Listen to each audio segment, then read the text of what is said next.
Hello and welcome to the Potential Psychology Podcast. I'm your host, Ellen Jackson, and it's my mission to share the science of human behaviour in a practical, fun and inspiring way. In each podcast episode, I interview an expert from the fields of psychology, wellbeing, leadership, parenting or high performance. I pick their brain to uncover what they know about living well. What tips do they have for you and I?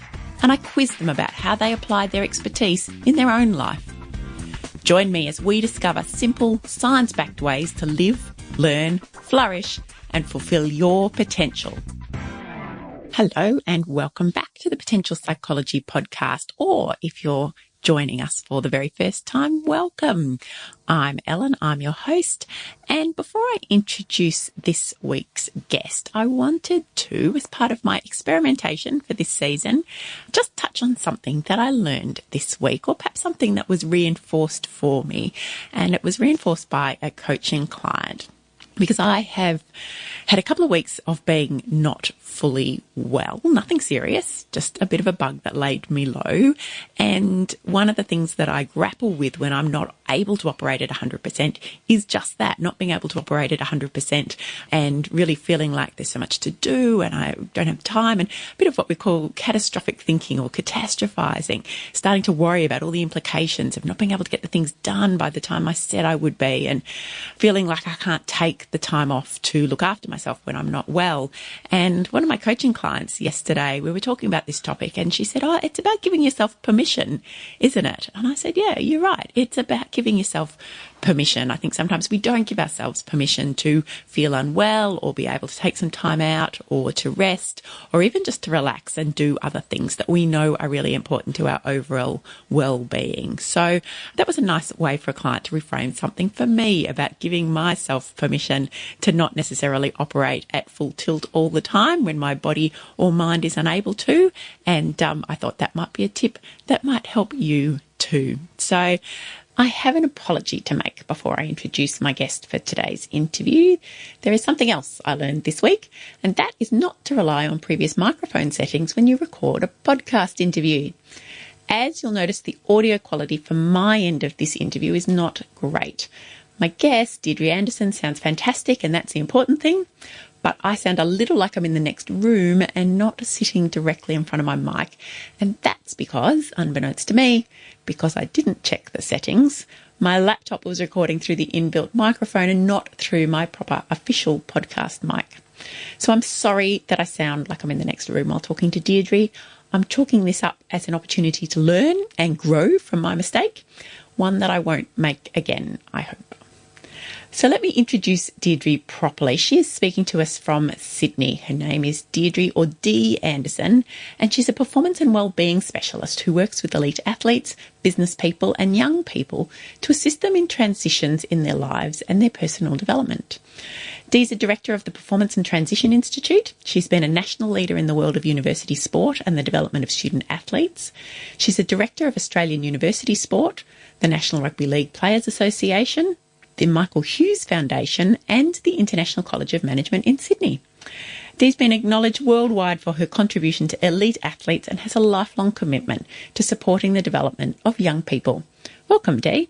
Thank you very much. You've had a long career in sports administration and a prominent role in helping some really high-profile athletes during difficult periods in their careers. Can you tell us a little bit about that experience that you've had, and what are some of the challenges that athletes face in their careers?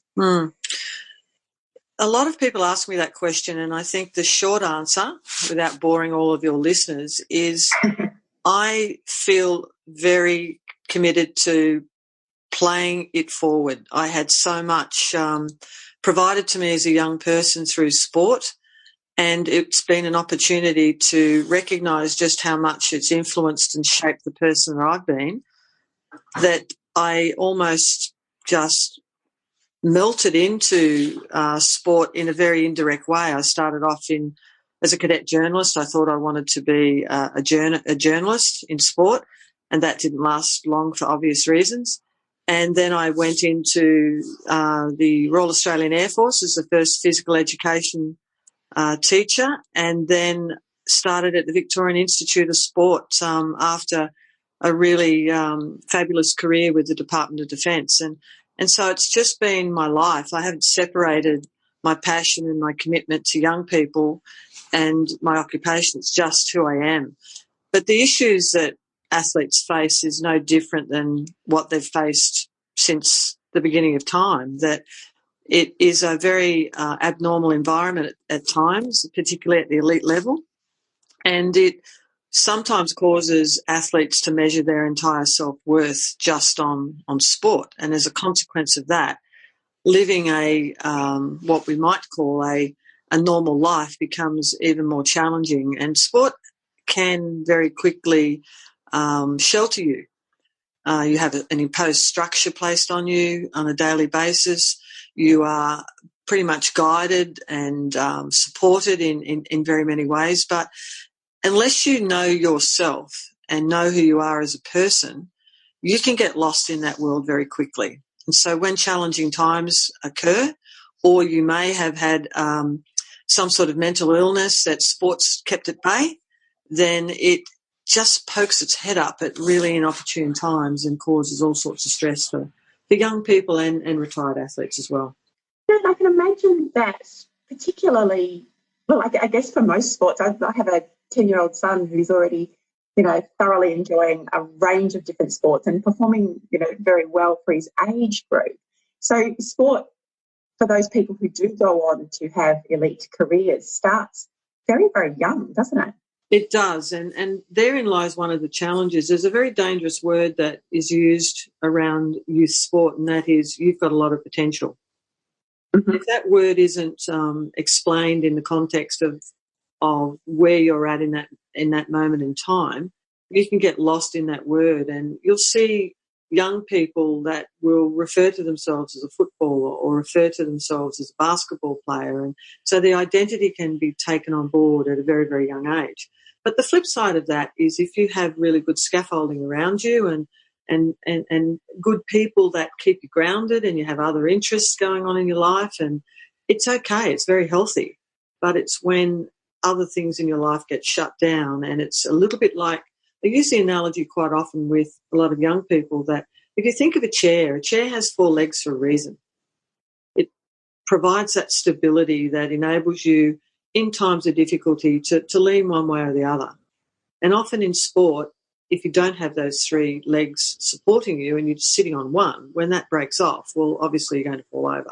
You're in trouble. So what do the 4 legs stand for? Well, that's a very good question. They can be different things to different people, but if I was to ask you that question, it might be family, for obvious reasons. It might be profession. It might be some professional development you're doing, and it might be your sport. Everyone will have 4, or should work towards having a scaffold around them that is important. And a lot of young people, they'll say friends, they'll say family, they'll say sport, and they might say their dog or their cat or whatever. It doesn't really matter as long as those scaffolding points are your reference when things are not going according to plan.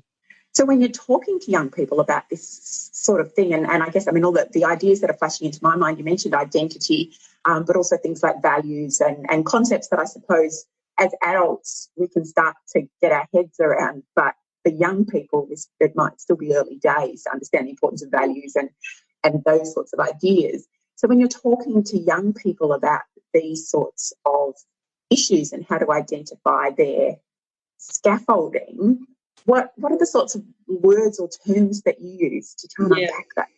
Well, I use simple things like the chair as an example. Let's just go and sit on this chair and talk about what supports it, and try not to talk too deeply about or too meaningfully about things. And then I'll ask them about, at a very sort of young age, at 14, 15, to try and get them to understand what their moral compass looks like. What are their values? And that is a very hard question for young people to answer. It's a very hard question for adults. But I'm a great believer if you can get in touch with the values, when you're not feeling 100% about decisions that you may or may not be making, it gives you a reference point to go back to and say, all right, well, I now know why I'm not enjoying this job, or I now know why I'm not fitting into this group, or I now know, and it enables people to make an informed decision. So I'll do that. And simply I'll get them to draw a circle and get them to divide up how they spend their time. And then I'll say, well, now draw another circle and tell me what you'd like it to look like. So a lot of practical tools. I'm a very practical person. The more I can help people with tools to determine how to make their way through these challenges or transitions or whatever you want to call them, then the better they're able to transition through their life. It might be one thing, such as sport, that brings them to going through those tools, but at the end of the day, it applies to everything. It's not just sport. And so the more you get to know yourself, sport can sometimes enshroud those opportunities, especially if you are catapulted into elite sport. And I've worked with some of the most successful athletes in the world, and I was absolutely gobsmacked to think that they really had life skills of sometimes a 16 or 15-year-old because they'd skipped over that. And so it's just been a case of trying to help people to understand themselves and to know when something doesn't feel right to reference it against something else. Okay. I mean, that's something that I'm absolutely passionate about, that notion of self-awareness, of helping people to know who they are, you know, where they belong, what's important to them, in order to kind of have those mental structures in place to be able to make decisions and move forward. And what interested me when I think back to that chair analogy, if young people have sport as one of their, and say, you know, these young people who, as you say, might have been catapulted into it early on and did skip I mean, I'm guessing for a lot of elite athletes at this point, you know, they might still be teens and they're not even still in conventional schooling or in conventional friendship relationships. If sport, if they're mapping out what's meaningful to them and suddenly they realise that sport isn't one of those chair legs anymore, or it isn't in the same way that it was previously, what does that do for someone for whom that's been such a big part of their identity? Yeah, again, a very good question. I think we go through various stages of grief in sport. We either don't get selected, or we have a poor performance, or we get injured, or we retire. And each one of those steps can be challenging or not challenging to an individual.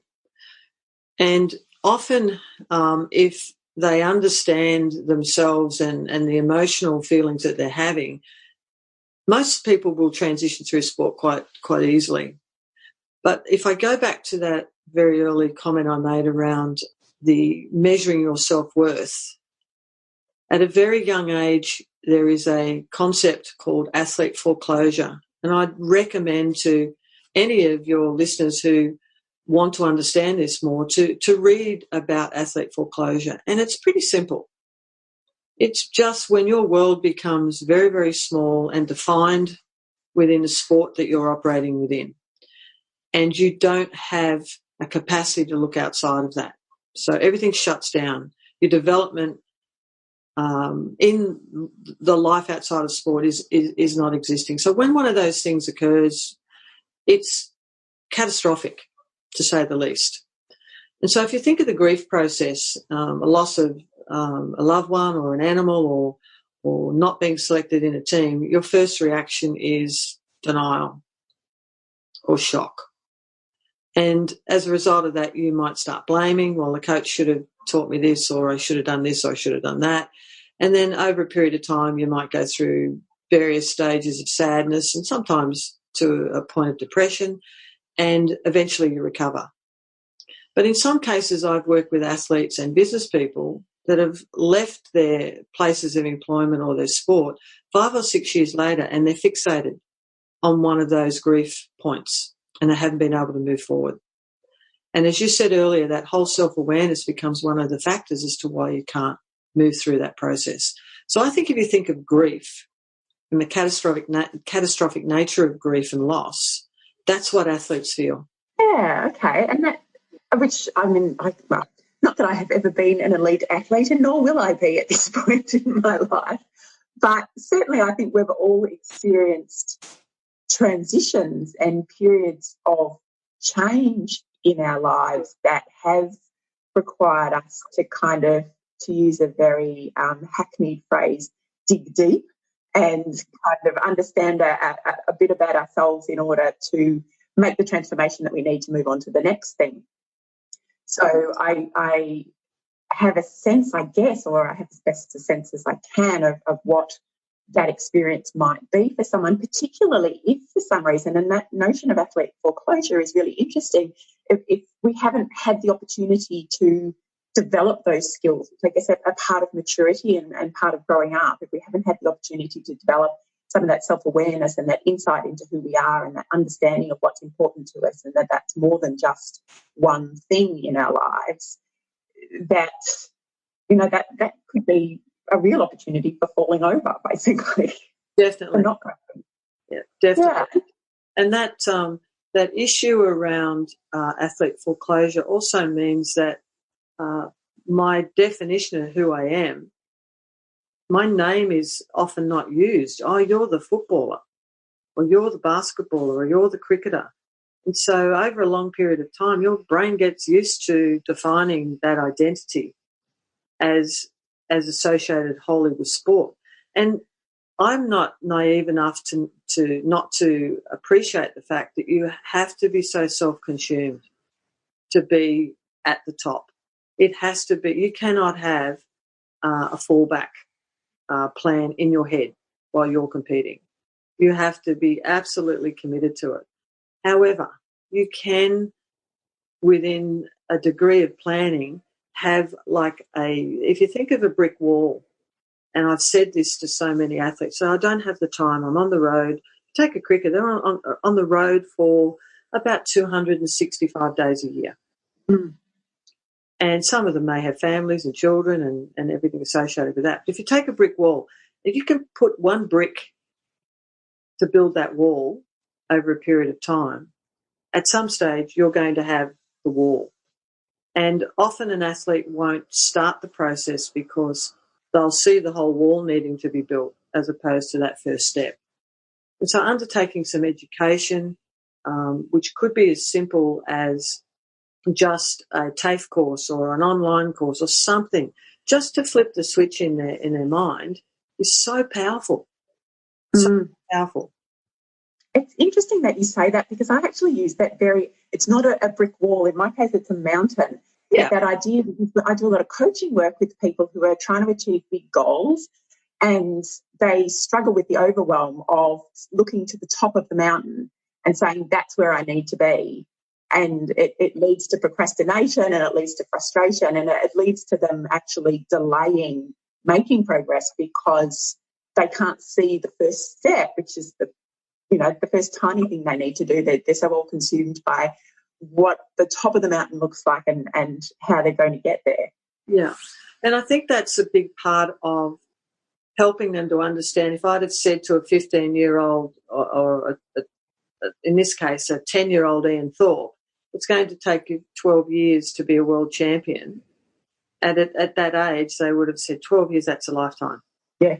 So it's the same when you get to a 28-year-old who, in the back of their mind, they've always wanted to do a degree. And they'll say to you, well, that's going to take me 4 years. And so time becomes a real factor in decision-making. So it's about that mindfulness and it's about bringing them right back to what you can do today to make a contribution to build that life that is going to make you simply happy and energised and fulfilled and give you that sense of belonging. And therein lies one of the other challenges in sport too, that sense of belonging is so wrapped up with the peer group that you have within the sport. When you're no longer part of that group, your friends that you had outside of sport are very few. So you've not only cut out the physical activity associated with it, so you have to detrain and really understand that. You've got to detrain on your food. You've also got to build a whole new friendship group.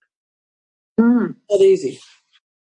Yeah, I can imagine how, or just the way you've described it, is maybe think, you really could feel very unmoored at that point, that all of those connections of who you were around identity, but also, as you say, that the friendship groups, that belongingness that we know is so important to wellbeing, health, sleep, exercise, diet, all those other things that are kind of core to keeping us well, all of those things change quite rapidly.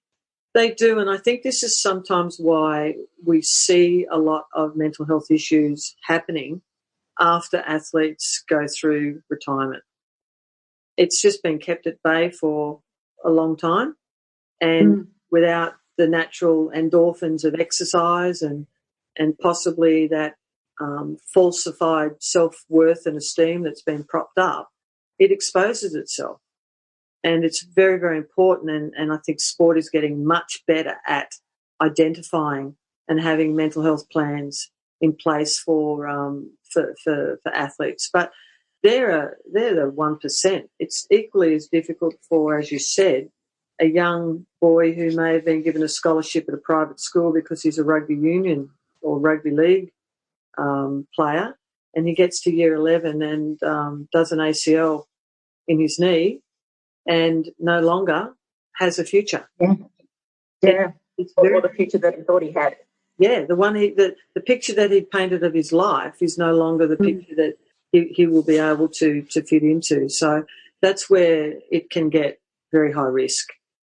And someone in that position too, I mean, it's not just about the individual. When they're that young, there's going to be a lot of other sort of invested parties, I'm guessing. You know, the school, if it's a scholarship, the school's obviously built up that image in his mind and perhaps in their own mind, you know, those instrumental in the school. There's probably parents, there'd be coaches, there'd be a whole lot of other people who are kind of invested in some way in that young person's future career.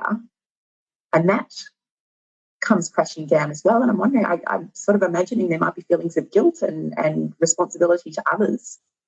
It's, again, a very good point. Without a doubt, that's an issue. In fact, there would be athletes who continue to play at the elite level because mum and dad may have very well shifted house so that they can be with a coach. And they feel terribly responsible for that. Or you get the syndrome where the parents very unknowingly start to become the driver of the sporting journey on behalf of their child, and then they don't even feel connected to it. But even if that's not the case and you've got a very loving sort of environment and everything's balanced, the whole family unit and the siblings have to reconnect because all of a sudden their conversation around the table over dinner or their conversation around anything is, what do I say? How do I say it? Do I ask him if he's okay? Do I ask her if she's all right? And the parents often need just as much support to transition through this as the athlete themselves. Yeah. And you say that you feel that sporting organisations are starting to get a better grip because this is complex stuff. You know, you're talking about quite a system there surrounding this individual. You say that you feel that they are starting to get a better grip on these issues. Yeah, the system is probably still got a long way to go. I feel as though it's like Groundhog Day. I feel like I'm having the same conversation I was having back in 1999.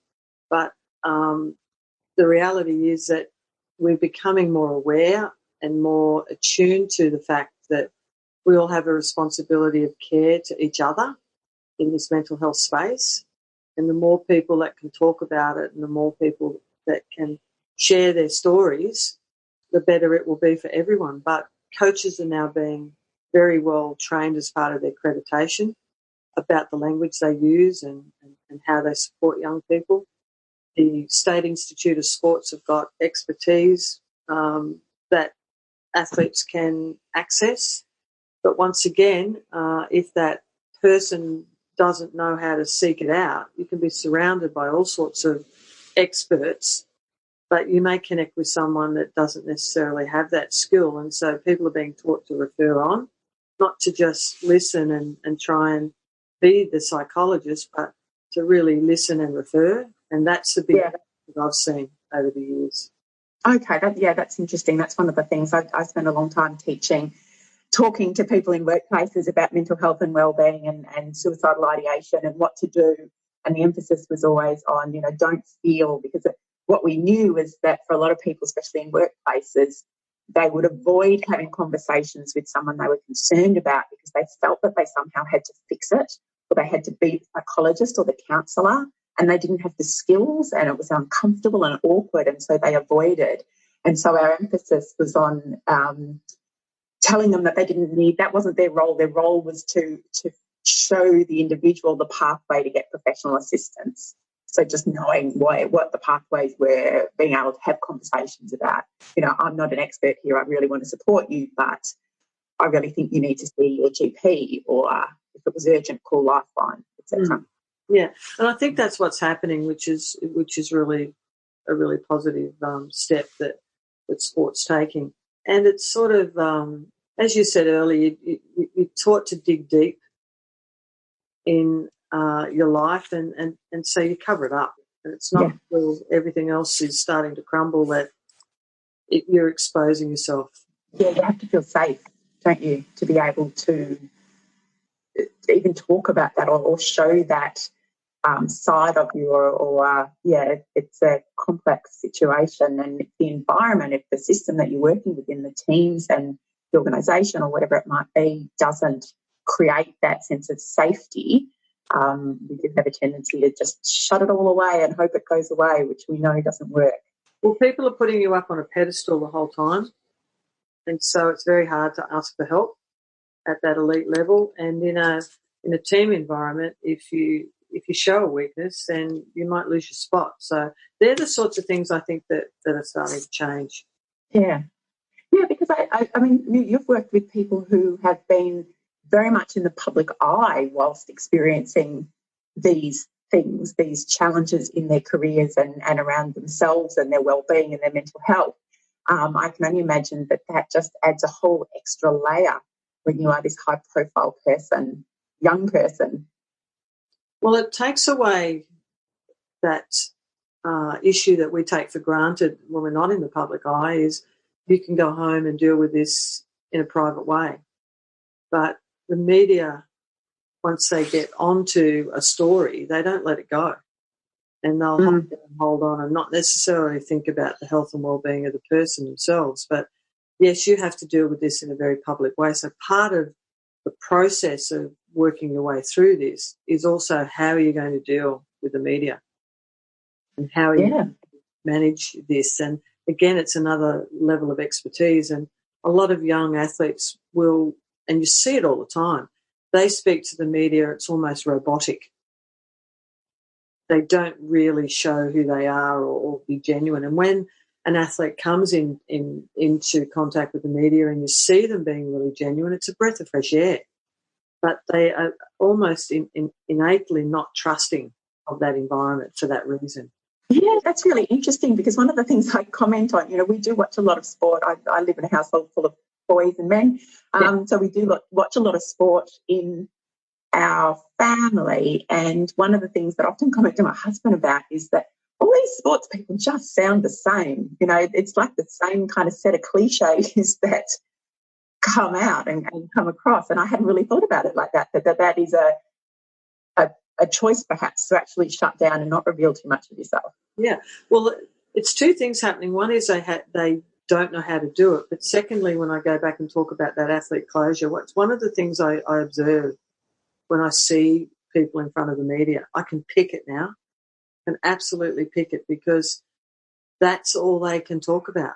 That's that the genuineness and the real individual is somehow buried beneath this whole environment, and it makes it pretty boring to sit and listen to, but also it's quite concerning at times. Yeah, because it's a lack of. I've been talking a lot to people recently in workplaces and with coaching clients about the importance of authenticity. Yes. Of being really genuine and authentic and feeling that you're allowed to be, that you don't, I know for a lot of managers in workplaces, for example, I talk about having to put your manager hat on and pretend to be this person who has all the answers or who behaves in a certain way or who uses the jargon, and how disconnecting that is or can be from who you really are, and how it doesn't allow you to kind of thrive and flourish, but also doesn't allow your team to thrive and flourish. You have these kind of robot people, really.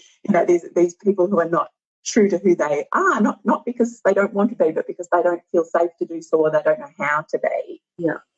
That personal safety, I think in an organisation, that corporate safety is something that we don't talk about enough.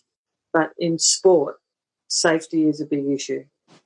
Every single day you put your job on the line, every single day circumstances change, and every single day you're getting feedback about something. So personal safety, if you don't have, keep going back to that really simplistic chair analogy, if you don't have that around you, the level of anxiety and uncertainty makes it very difficult to even find that authenticity about everything. So you just wrap a little bubble around yourself and you get rolled along like a mouse on a wheel, and that's what happens. Yeah. And so I can imagine that having somebody like yourself who is able to be there to talk about these concepts, and as you say, you like to keep it very practical and I guess not too confrontational, really, for people perhaps for whom these concepts are quite new. So to be able to have that sounding board would make an enormous difference, wouldn't it? It does. I've just come back from the National Pro League in America and the World Championships with the Australian softball team. So I was away for nearly 3 months, which is very unusual for that to happen. And I saw firsthand we've got softball players playing all over the world to get to a level of competition that they need and to qualify for the Olympics. And to bring a group of 26 players together where you are on a plane or a bus at 6 o'clock in the morning and playing in the afternoon, back-to-back 7 days a week, gave me a real insight into what, say, professional cricketers are dealing with. But to be there on a day-to-day basis just to support them with their well-being has been not only worthwhile for the individuals themselves, but it gives me such more greater insight into that safety issue that I was talking about before. How do you normalise an experience like that? And a lot of players are doing it, rugby and basketball, and how do you normalise that day and try and make yourself feel safe in the environment that is just moving constantly? 70 games of softball, 30 flights, 25 hotels, and just keeps going on and on. And simply, practically again, I would ask the players, so what do you normally do on the way to work? What do you normally do on the way to uni? I always stop and get a coffee. All right, that's what you're going to do. There's a van in there, go get a coffee. And so it's simple things like that I think really help people to feel safe. Yeah, trying to create a routine, I suppose. That we know that routine is so important to people in order to maintain that, sleep and ritual and all of those things that contribute to our well-being. In a situation like that doesn't allow for a whole lot of routine, does it? That's exactly right. And if you take that away, so when you come back from a major tournament like that, there is a post-depression that can kick in because, as I said earlier, elite sport is very structured. And if you need to, it's people say, no, I want you to have 4 weeks break. Now, if you don't plan for that 4 weeks break, what are you going to do? Yeah, it's interesting. Yeah, if you're not used to setting that structure for yourself, and you will sit there and think, I need to go and play softball, or I need to go and kick the football, or I need to go and throw some basketball. And again, it's keeping that scaffolding around you so that you plan for those downtimes rather than just think that it's all going to work out for me when I go back. And that's a really, really important thing. Yeah. So Dee, we've talked a lot about how this plays out for athletes and sports people, but these concepts really translate to a lot of others who are in perhaps high performance roles. Just while you were speaking, I was thinking about performance artists who have to be on tour for great long periods of time. And I'm actually working with someone, I'm supervising a fellow psych who is working a fly-in, fly-out role at the moment in some quite difficult conditions. Mm-hmm. It's not just about the athletes and sports people, is it? You work with others around this transition. Yeah. I've worked with dancers with the Australian Ballet, The difference between, say, a ballerina, male or female, and an athlete is they have to run a business themselves. They're constantly putting themselves up for auditions, and they can go for a period of time without working. So they have to have almost a dual career, either choreography or something else that they do. And musicians is another one. Actors are the same. So it's again, it's an all-consuming thing that is very, very difficult. But there are different associated challenges. So an artist tends to spend time on their own. A person in a team sport tends to be around people. So they've got their little idiosyncrasies, but it applies to the person that retires as a high-performance CEO or any one of those performing arts environments. It's exactly the same, except that the application might be slightly different. Yeah, and I mean, I'm sort of imagining really, well, I can automatically think of things that apply to me, that apply to me as a parent. You know, when I think about the transitions that my kids make, especially perhaps around sport, and it's not necessarily, you know, this is very early days for us, but even when you're talking about the fact that, you know, conversations around the house get consumed, you know, we spend a lot of time talking about my eldest child's sport just because it is so prominent in our lives from a practical point of view, and then trying to think about my little guy who's not interested in sport at all, and, you know, are we making sure that we're not overemphasising this thing above the other important elements? Yes, and that awareness that you've got is why that will work for your family. But you can imagine when you have 4 siblings and for whatever reason mum and dad are just focusing on the conversation with one, that the other siblings become almost detached from the conversation. And even if they wanted to be involved in it, they choose not to be. So I think for parents, the role of parents in this is critical, and they need just as much help.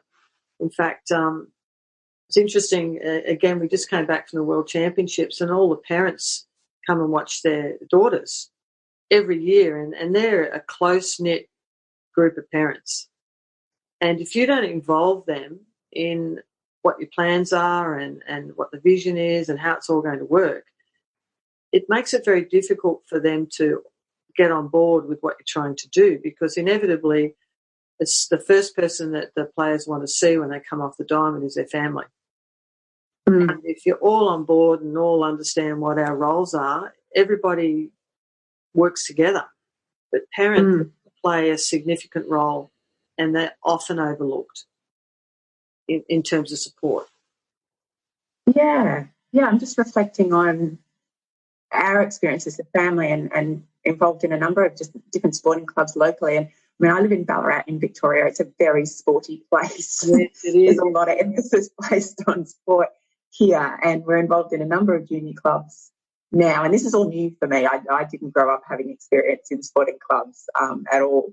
So it's all quite a new experience for me. But there are particularly some clubs who put a lot of emphasis on the role of parents. There is a lot of communication. There is a lot of involvement, not just in terms of wanting people to help volunteer for canteen and scoring and those roles, which I know every sporting club relies on at the grassroots level, but information and talking about some of the things that I find really important as a psychologist, but also as a parent, around the values that they're trying to instill in the kids, what they're trying to teach the kids about, you know, what it is to be a sports person, what it is to show respect to your competitors, what it is to show respect for the umpires or the referees. It is a great place, I think, it shows a lot of opportunity for developing some of these skills in people if these sporting clubs get it right. Well, you're absolutely right. And I think country areas particularly do it very, very well. And I know Ballarat's a big, big city now, but there's still a tribe. There's a tribe that just get going and build on it. Where I live in Sydney and Avalon, it's very similar. Even though it's in the city, it's still a very coastal, small town sort of mentality. But the difficulty is that the better your child gets, the less of that happens. And the parents almost get disenfranchised. So they go from doing that sort of real tribal group, all being part of it, to being completely disconnected. And if for the athlete themselves at a young age, we can help teach those life skills, and that's what sport is life. You learn to cooperate, you learn to share, you learn to know what it's like to fail and pick yourself up again. You learn to, all of life skills that are important. But at the same time, it's quite confronting if you can't rationalise and understand that. And so you'll see some parents not have developed that. And you can almost appreciate the fact, like I have a great belief in this strong desire to play as human beings. And my PhD was looking at why alcohol has become such a important component of team sports. And I was curious as to why that happened. And I think of what you've just described with that whole tribal nature of a local association, that adults still have this desire to play. And if they don't have a way of expressing that, they're almost a child again, and almost so interconnected with the performance of their child that it comes out all wrong. And really, we all still want to be spontaneous and explore and have fun and mimic whatever's going on around us. And it's just, it doesn't seem to be as acceptable. And so I think some of the parents lose sight of that for all sorts of reasons. Yeah, and get a bit caught up in living, I suppose, or the vicarious experience of that through their child, perhaps. Yeah, because they, for whatever reason, haven't been able to work their way through the entirety of that learning process as a young person. So it's almost unfinished business, if you like. Yeah. So, Dee, we've talked a lot about the mental game, I suppose, and this is the psychological side of sport and athletes and high performance, and lots of different impacts there, from the process of disengaging or retiring, if that's the right word, moving on, through to kind of the support systems that are there, and lots of different facets of it. What are your hopes and what are your plans for this, improving this mental game for athletes, for executives, for anyone in that performance arena? Well, the principles of what I'm trying to do at the moment is to understand the missing parts of this puzzle. And I'm working on a process now which I'm calling survival intelligence. And it's a part of ourselves that enable us to survive on a day-to-day basis that we're just not tapping into. And you mentioned earlier there's a lot been done on IQ, EQ, SQ, but do we really work in pockets like that? And or how do we get these things to actually operate more successfully? And again, on a practical level, and simplifying this as much as possible, the whole mental game is really around three things.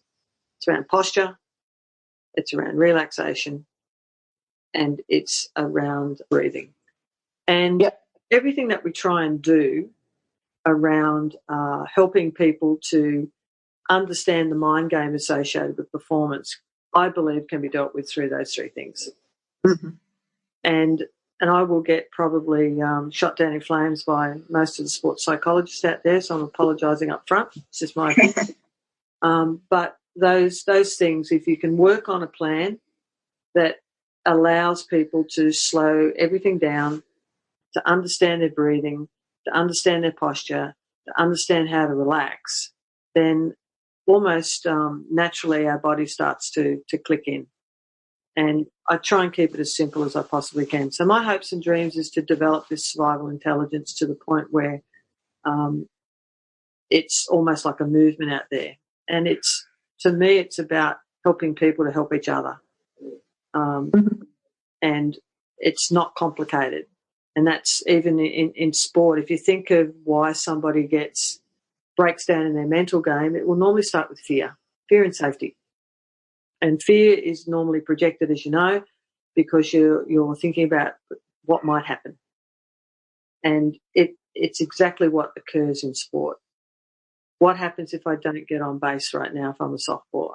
What happens if I don't score this try? What happens if I drop this ball? And as soon as you take your mind out of the moment, then there's a big risk that you will convince yourself. What happens? And so again, it's helping people to understand why that happens and how fear actually enters into the way that you play your game. And safety is the other thing. If you don't feel safe, and you talked earlier about in the corporate environment, most of the issues that people suffer with in an organisation is that corporate safety. Yeah. They feel safe. And so they can't have that authenticity. And so what does somebody need to feel safe?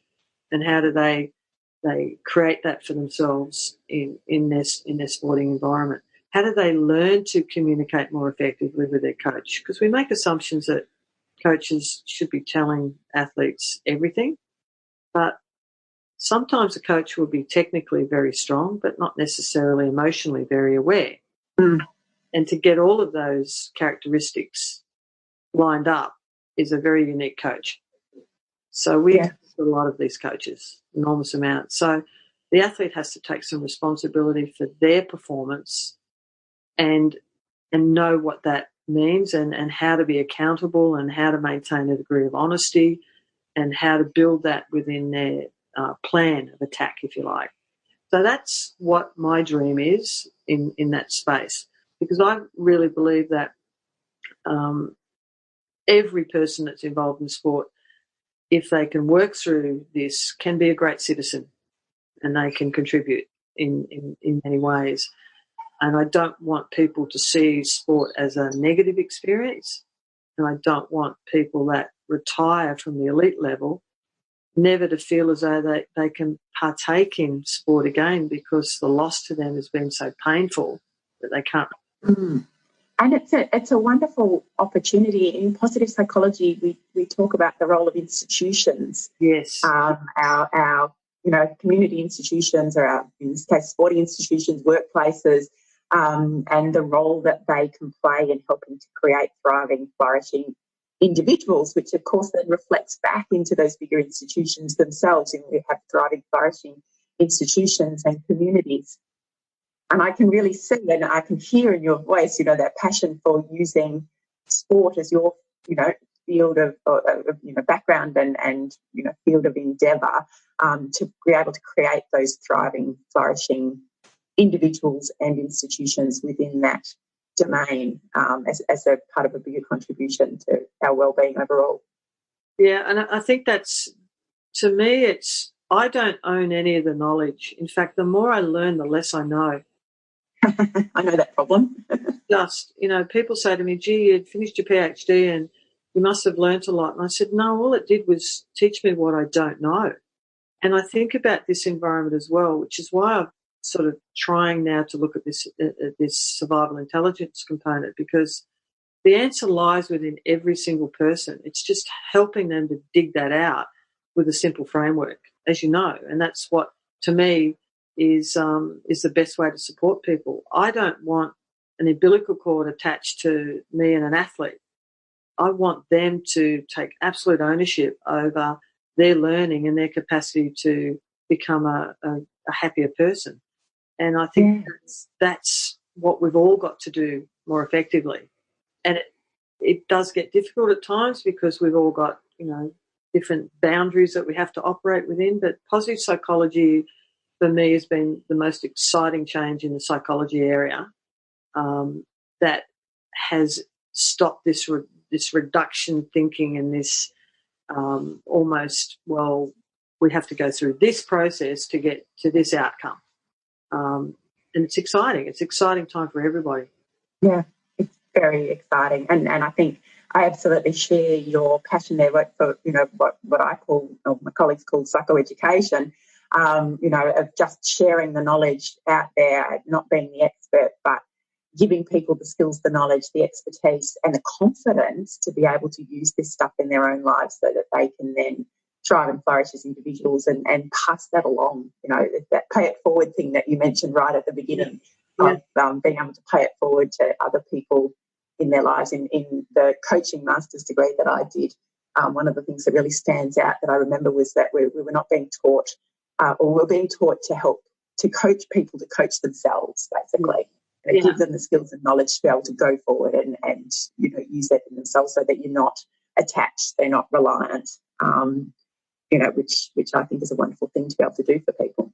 I call it the Mrs. Dalton theory. And Mrs. Dalton was my first netball coach when I was 8 years of age. And of all of the people that have influenced my thinking, it all goes back to Mrs. Dalton. Had this group of 8-year-old, 9-year-old, 10-year-old girls that had a concentration span of an ant, and so would get us to play a game of netball without talking and produce some success for us. But she was a disciplinarian around being on time, around respecting each other, around committing to whatever we'd agreed we were going to do. And she just played it forward to that whole team. And I now keep in touch, there's 4 of us, and we all have that same mentality that Mrs. Dalton set that framework up for us, and it's our job to continue on. And some of them have gone into nursing, others have gone into nutrition and alternative medicines, but they're helping people. And it's a Mrs. Dalton theory. And everybody has a Mrs. Dalton out there at some stage in their life that has an impact. It could be a teacher, it could be a parent, it could be a coach. And it's just being able to recognise, for a young person, recognise that it's okay to go back and think about those things and maybe start again.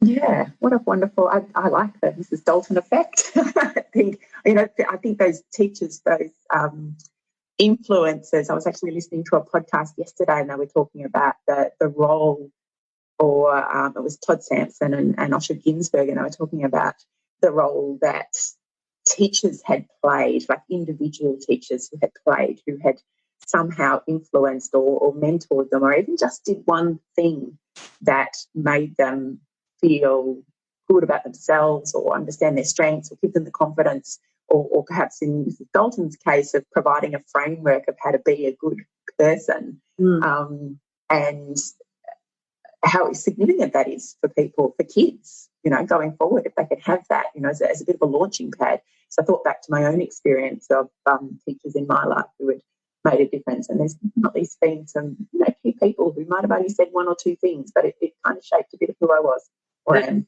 Absolutely. And I think in the sporting environment, I have 2 things that part of that practical thing is, show me your generosity of spirit. And many athletes will look at me and go, what? And I said, what have you done for somebody else? Yeah. And the second thing is, what are you grateful for? And especially if you're in a bit of a hole, if you can just get a daily routine of writing down what you're grateful for every day and thinking about what your generosity of spirit is, then things change. But sometimes you've got to ignite that when life takes us into this real self-centered environment where we don't feel safe, we feel as though we can't be authentic, and we get lost. And those simple little practical tools can bring people back. And that's Mrs. Dalton theory for me, those 2 elements. So, yeah, I'm a big believer of it. Perfect. Dee, thank you so much for everything that you've shared with us today. I'm going to put a link to some of the resources and topics that you mentioned in our show notes, and also a link to your LinkedIn profile so that people can find you if they'd like to know more. I've thoroughly enjoyed our conversation. It's given me a lot to think about, both as a parent, but also one of the things that strikes me, one of the things that I've loved about interviewing a number of people on this podcast is that there are so many people really working towards the same ideals of helping others to help themselves, to create that safety, to create that self-awareness, to give people the skills to worry less and live more across a number of different domains. And it's been fascinating to talk to you about your goals and plans and ambitions and experience in doing that within the sporting and elite athletics or elite athlete area. Well, thank you very much for the opportunity. I've really appreciated it as well. It's nice to actually have a conversation and get some exceptional questions where you can share your thoughts and ideas. So thanks again to you as well. You are very welcome. Thank you for joining me for today's interview with Dee Anderson. You can find out more about Dee and discover the tips and resources that she's recommended in the show notes for this episode. Head over to potential.com.au/podcast. Now, are you joining us today via the Radio Public app? If so, thank you. Radio Public is a free, easy-to-use listening app that financially supports independent podcasters like me. And if you're not listening to us via Radio Public, please give it a go. There's a link to download the app in the podcast page of the Potential Psychology website. And while you're cruising around the website, you might also like to check out the newly launched Potential Psychology store.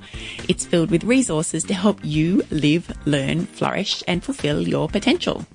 You'll find my new ebook, The Positive Parenting Toolkit, a suite of discovery tests to enhance your self-awareness and help make decisions easier and your direction clearer.